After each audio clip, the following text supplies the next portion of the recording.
Hey guys! Welcome back to my channel. Ito na pala ang part 2 ng pag-uwi namin sa Samar.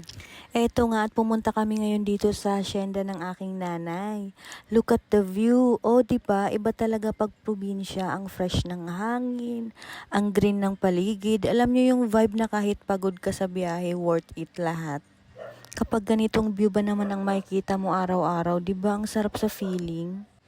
Sabi nga nila, you may leave the province, pero your heart stays here, lalo na pag nandito yung mga taong mahal mo. Ayan nga at ang dami nga palang bantay dito ni nanay ng mga aso.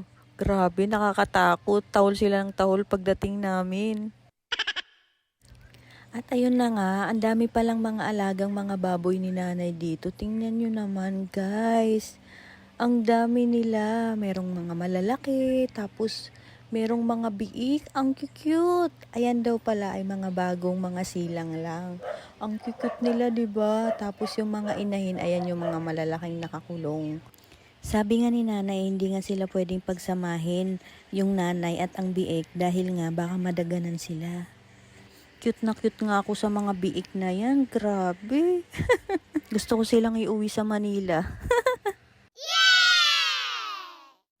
Ang cute naman kasi nila. O, tingnan nyo naman. Magkakatabi pa sila. At syempre dahil piyesta na bukas, nagpakatay nga pala si nanay dito ng baboy.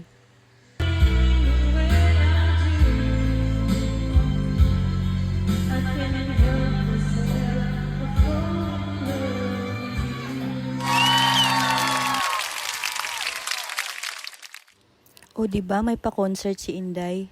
At eto na nga pala habang nagbi-videoke ako doon, nagluto na pala si nanay ng paborito naming escabeche at saka itong adobong tahong. Grabe, napakasarap niyan. Tingnan nyo naman, ang daming luya, ang sarap.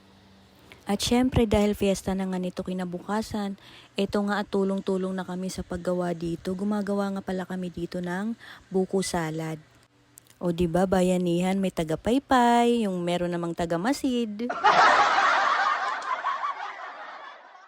Habang kami gumagawa ng salad, meron din naman dyan tagahiwa ng karne para dun sa mga lulutuin ni nanay. Ang dami pa nga namin gagawin dyan.